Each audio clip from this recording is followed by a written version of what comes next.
Hello and thank you for joining us. It was a tense meeting at the White House Wednesday as President Trump held talks with the president of South Africa in the Oval Office. South African leader Cyril Ramaphosa came to Washington hoping for a reset in the relationship with the United States.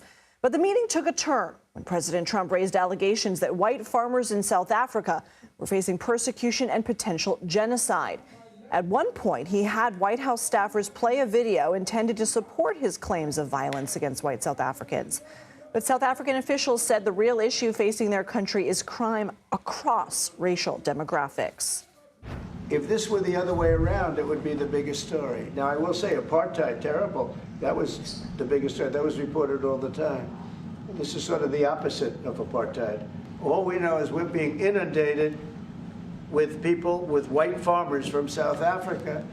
So our main real reason for being here is to foster trade and investment so that we are able to grow our economy with your support, and so that we are also able to address all these societal problems, because criminality thrives when people are unemployed. Last week, the Trump administration accepted 59 white South Africans, a minority group known as Afrikaners, to the U.S. as refugees. A State Department official said the group had faced, quote, egregious discrimination, which the South African government denied. CBS News White House reporter Olivia Rinaldi joins us now. Olivia, can you break down for us what we saw in that Oval Office meeting?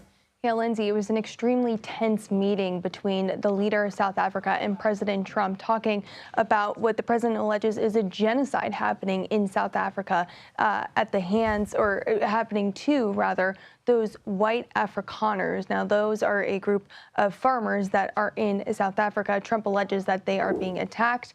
I do want to walk through this situation because it is very delicate and there's a lot of history here. And of course, we know that apartheid happened in South Africa. The Afrikaners were a small white minority that held a lot of power, not only in government, but they held a lot of land. There have been efforts in South Africa to really rebalance where that country is right now, especially in particular for land ownership. Because of that, there has been an effort by the government to pass laws that would create a more equitable world in South Africa as far as their land ownership. But today, President Trump pressed the leader about that, saying that there is violence happening to these white Afrikaners as a result as well. That video that was played featured a political leader in South Africa who, we should note, his words were condemned by President Ramaphosa, who was there today, saying he does not stand, we do not stand with what he says. It's against our policies and our beliefs, the things that he's saying. He also went on to say, or the foreign minister that was there with him also said that the reason why this government coalition exists in South Africa between these different factions is to prevent that faction in particular who agrees with taking land from the white Afrikaners back and violence as a result of that. So the whole government coalition really denounced this video and what they saw in there, and also denounced the idea of a genocide, noting that a lot of the violence that happens also to Black South African farmers, and it happens to them at a disproportionate level compared to the white farmers. So a lot of historical scabs really being pulled today in the White House, particularly with what the president said. But ultimately, the South African leader really pushed back on him a lot, and also said that we're here to talk about economics and trade. We're not here to talk about this and specifics. So, Lynsey, there was a lot to cover in that Oval Office meeting today that went for about an hour, and it was pretty tense at times.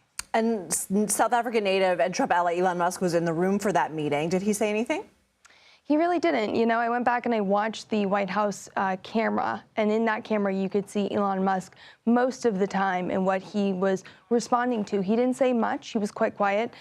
One thing he did respond to was when that foreign minister, as I said, they denounced what was heard in the video and went on to say that the reason why they've created the government coalition that they have right now is to prevent people like that political leader who was calling for violence to get into office. And at that, Elon Musk nodded. So quite notable there that he was engaging or even just in the room for this. But President Trump said that the reason why he was there was to talk about rockets. It wasn't to talk about this issue in particular. But we know that this issue has been amplified by Elon on his platform X. So it's clearly something he's very interested in. Did the two sides walk away with a sense of a path forward?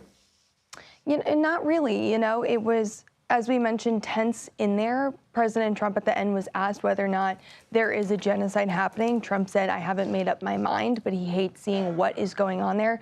But of course, South Africa is home to a lot of critical minerals. So that's what they expected to talk about today. Whether or not they went on to talk about that in the bilateral meeting, we'll have to see. But it's also notable because South Africa is hosting the G20 in November. That will be the first G20 meeting of the Trump second administration. So whether or not he attends that is still in question, because he said he won't attend if this issue is persistent, and it's something that they're clearly going to watch going forward. So we'll have to see how that relationship ends up, especially with one of our closest allies on that continent. Olivia Rinaldi, thank you. We're following reaction in South Africa to President Trump's tense meeting with the South African leader. Pumza Fihlani, with our partners at BBC News, has more from Johannesburg. Early reaction out of South Africa is that President Cyril Ramaphosa and his delegation handled the visit to the White House diplomatically, but also crucially seemed to have successfully avoided a public humiliation similar to what was suffered by Ukrainian President Volodymyr Zelensky earlier this year. So what was President Ramaphosa's strategy? Well, firstly, it was to present facts, but also avoid being baited into a public spectacle. Analysts here say he was able to successfully do that. His second part of his strategy was including a mixed delegation that included Afrikaner businessmen as well as a Afrikaner minister who currently leads the Ministry of Agriculture. This was done to dispel the notion that there's a white genocide in South Africa and show that not only are black and white South Africans working together, but that there are many Afrikaners who've continued to enjoy success here. But what is the bigger goal at hand now? Well, South Africa is Africa's most industrialized economy, and they are looking to grow trade agreements across the world. And the U.S. is a good partner to do that. So over the months, even after this visit and the media has left, South Africa's President Ramaphosa will continue to try and nurture that relationship and bring it back to a place where there are no tensions and both governments can engage diplomatically and agree to commercial arrangements. Back to you. Pumza Fihlani, thank you. Lynsey Chutel joins me now. She's a reporter for the New York Times who has covered South Africa and allegations of white genocide in the country. Lynsey, thank you so much for joining us. So the White House claims white South Africans are being discriminated against. South African leaders say crime affects everyone, not just white farmers. What does your reporting tell you about what's happening? So I've been with the Times, but I reported even before I joined the New York Times. And this has been a particular issue among white South Africans because it stems from the idea that white South Africans are being victimized by crime.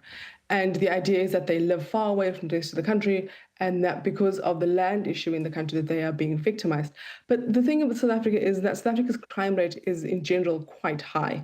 And if you look at, for example, the statistics from last year, South Africa has about 45 murders per 100,000 people. That is as high as Mexico, for example. But if you zero in on farm murders in particular, between 2020 and 2025, there were only 225 farm murders on farms.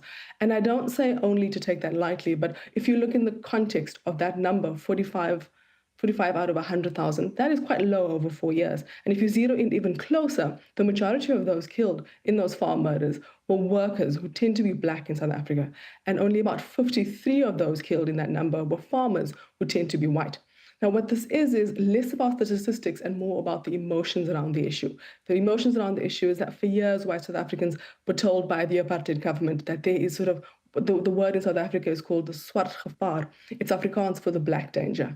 And it's this idea that there is a black enemy who is coming to kill you. It was a very strategic and very effective way of propaganda that the apartheid government used for years. And it's been difficult to shake that among white Afrikaners in particular. But I want to say also what's been really interesting about the response in South Africa is that white South Africans who do still live very comfortably in the country and who do still control the lion's share of the economy, many of them have stood up and said there is no genocide in South Africa, that crime affects everybody. And in fact, black women are the highest, most affected people by crime.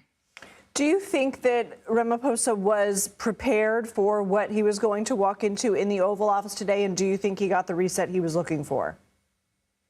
I don't know if he got the reset that he was looking for, but I think he tried to prepare as best as one can with an unpredictable president. And we see that in the fact that he brought these golfers along, golfers who are friends with President Trump, who've known him for years.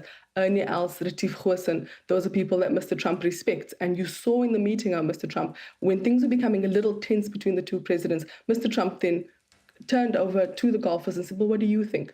And they worked in favor of Mr. Ramaphosa in South Africa because one of them, Ernie Els, the world champion, he took out his South African passport and said, I'm still quite proud to be here. So in that sense, it worked. But in the other sense, for example, like the video, the mashup of this interesting video of this mashup of an opposition leader who is known as a firebrand populist who claims to want a revolution but has never really been able to do that.